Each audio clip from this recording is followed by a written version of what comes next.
Good morning everyone. आज मैं paper का पहला आर्टिकल डिस्कस करने जा रहा हूँ और ये बहुत अच्छा आर्टिकल है। That is why I thought कि मुझे ये आर्टिकल पे वीडियो तो तुरंत बनानी चाहिए। तो इसका नाम है empower the youth first and it is this whole article is youth centric. बहुत दिनों बाद एक यूथ सेंट्रिक इशू बना है, यूथ सेंट्रिक आर्टिकल पब्लिश हुआ है द हिंदू न्यूज़पेपर में, तो इसलिए भी मैंने इसको शेयर किया है। तो इसको शुरू करते हैं। Actually starting from the first paragraph देख सकते हैं कि इसमें मेंशन है कि मिस्टर मोदी ने इस बार जो हमारे प्रधानमंत्री हैं, प्राइम मिनिस्टर, उन्होंने अभी हाल में इंडिपेंडेंस डे में 15 अगस्त पे आत्मनिर्भर भारत पे असर्टिव होके फिर से कहा कि आत्मनिर्भर भारत है और सेल्फ लाइंस की तरफ इंडिया बढ़ेगा। तो ये है कि अब उन्होंने सेल्फ लाइंस और आत्मनिर्भर भारत की बात कर रहे हैं और यहाँ पे मेंशन भी एक अच्छा वर्ड यहाँ पे मेंशन है, लीड मोटिव, एक नया वर्ड है। तो इसको आप समझ लीजिए रिकरिंग थीम। इसका मतलब होगा कि क्योंकि हर बार अब वो एक उन्होंने थीम की तरह उसको प्रोजेक्ट किया है, तो फिर this will be use again and again. तो लीड मोटिव एक अच्छा वर्ड है, you can expect this to come in your various exams. तो ये अच्छा वर्ड है, इसको पकड़ के रखिएगा।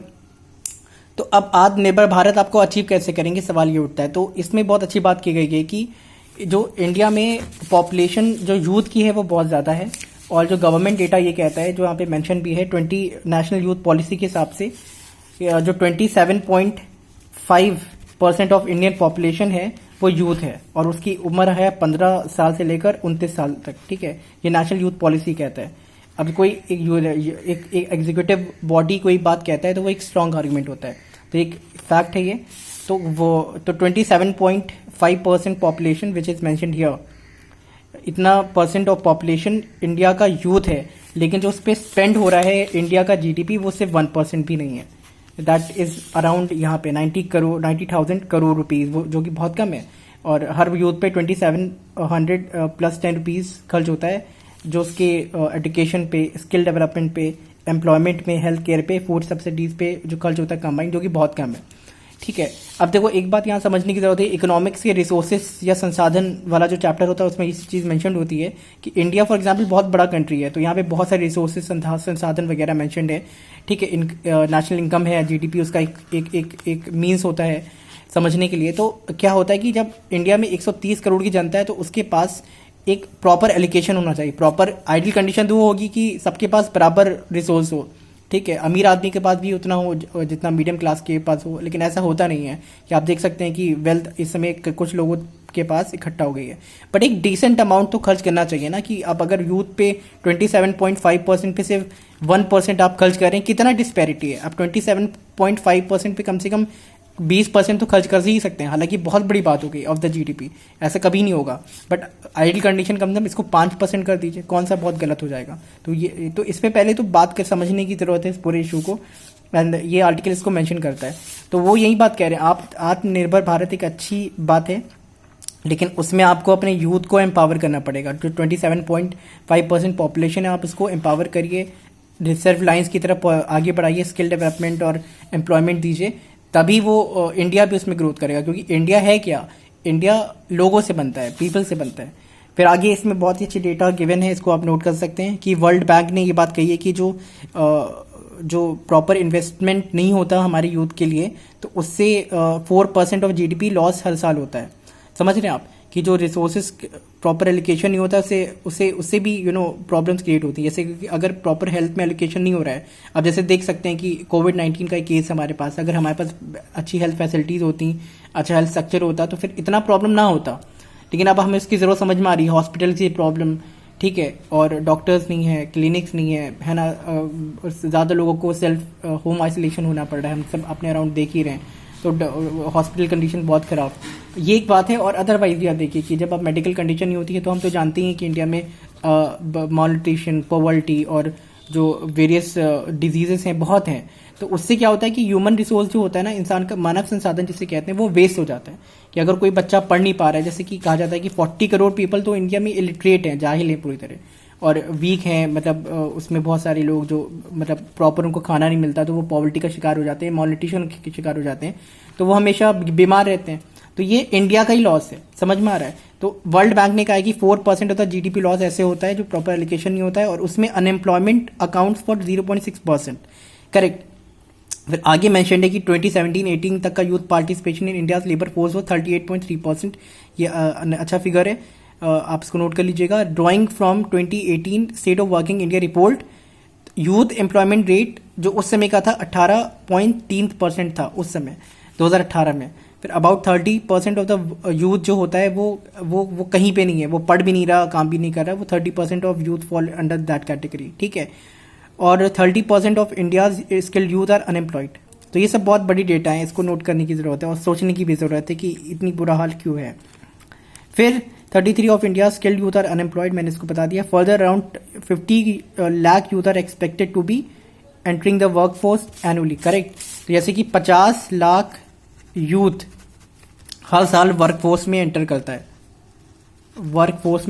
है, इसका मतलब ये कि 50 लाख लोगों को हर साल रोजगार की जरूरत पड़ती है, ठीक है।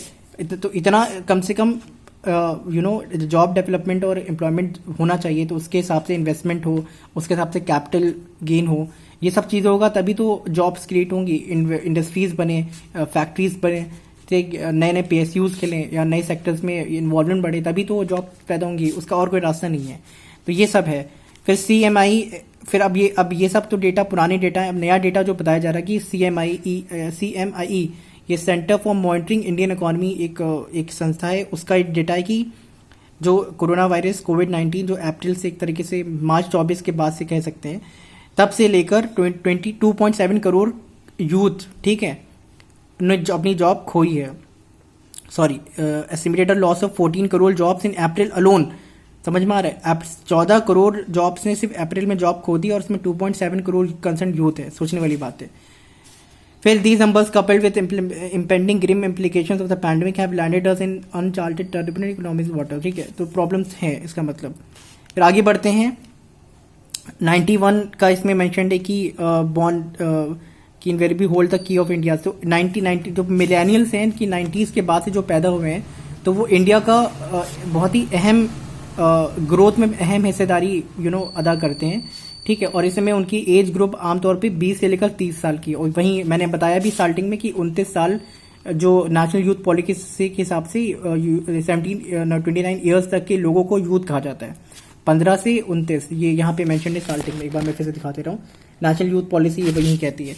तो इस समय ये सच है कि पॉपुलेशन यूथ की जो 90 तो बहुत ज़्यादा है ना, लेकिन ये सिर्फ 10 सालों के लिए है। अभी ये जो जैसे कि किसी की उम्र 25 साल है, 10 साल में वो 35 साल का हो जाएगा, जो 30 साल का है वो 40 साल का हो जाएगा, ठीक है। ये सब वेस्ट हो जाएगा। तो यही इसमें बताया गया है कि जो 90 के बाद जो पैदा हुए हैं यूथ, जिसकी पॉपुलेशन में इंडिया में कम से कम 25% से भी ज़्यादा है, तो उनको सही दिशा और दशा देना बहुत ज़रूरी है, नहीं तो ये एक डेमोग्राफिक लॉस हो जाएगा, जिसे हम डेमोग्राफिक डिविडेंड कहते हैं कि हमारे पास बहुत यूथ है, पावर है, इंजीनियर्स हैं, डॉक्टर्स हैं, बट उसको सही यूटिलाइज अगर आप नहीं करेंगे तो ये सब वेस्ट हो जाएगा। 10 ईयर्स का सिर्फ आपके पास टाइम है, ज़्यादा टाइम नहीं है। तो this is what is being said here. तो इसमें यही बताया गया है कि that is what is needed. अब ये बात तो कही जाती है कि ये सब करने की जरूरत है, बट कोई मैकेनिज्म है, कोई एग्जाम्पल है जिससे हमें पता चले कि अदर कंट्रीज में ऐसा कोई इनिशिएटिव लिया गया? हाँ, लिया गया है। एक एग्जाम्पल यहाँ पे बहुत अच्छा एग्जाम्पल मेंशन्ड है, इसके बारे में मैंने पढ़ा भी और इससे बहुत यूरोप में फ़ायदा हुआ है। यहाँ पे मेंशन्ड है कि यूरोपियन यूनियन यूथ गारंटी करके एक प्रोग्राम इमर्ज होता है 90s के बाद यूरोपियन यूनियन के अंदर, ठीक है। यूरोपियन यूनियन एक इंटर गवर्नमेंटल ऑर्गेनाइजेशन है, 28 कंट्रीज उसमें कम से कम हैं, ठीक है। तो उन्होंने ये यूरोपियन यूनियन यूथ गारंटी चलाया और उससे उनको बहुत फायदा हुआ। 2010 तक when youth employment rates were soaring about 20%, तब ये इनिशिएटिव वहाँ पे चलाया गया है, ठीक है। तो ना यही बोल रहे हैं कि उससे फायदा हुआ जॉब क्योंकि उससे हुआ क्या कि मैं बताता हूँ उसमें क्या है, उसमें और डिटेल में पढ़ लीजिएगा फिर से। यूरोपियन यूनियन यूथ गारंटी, तो इसमें यूथ सेंट्रिक इश्यूज को लॉ से प्रोटेक्शन दी गई, ठीक है। कहना ही सिर्फ काफी नहीं है, आप लॉ से उसको लेजिस्लेट किए पार्लियामेंट में, तो ये वहां पे हुआ। तो वहीं कहा जा रहा है उसी तर्ज पे हमें एक इंडियन यूथ गारंटी प्रोग्राम, ठीक है, चलाने की जरूरत है। और उसको पहले तो लॉ से बैकिंग देना पड़ेगा, जैसे आत्मनिर्भर भारत की बात की जाती है, वैसे ऐसे भी एक इनिशिएटिव की बहुत जरूरत है। तो ये बात यहाँ पे अच्छा आइडिया है ये बहुत, तो उसको सोचने की जरूरत है। फिर उसके बाद अगर ऐसा होगा तो गुड क्वालिटी जॉब्स पैदा होंगी, suited to their education and experience और acquire skills required to find a job through an apprenticeship. Correct, ये सब चीज़ें बिल्कुल सही बोली जा रही हैं।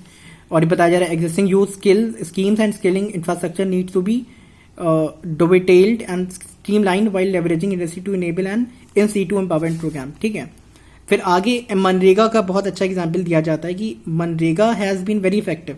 ये हकीकत है कि जितना भी जो Mahatma Gandhi national rural employment guarantee act है कि वो पर्टिकुलर दिनों के लिए गारंटी देता है कि इतना जॉब इतना आपको मिले, 100 दिन का होता है, शायद इस समय इसको बढ़ा दिया गया है शायद।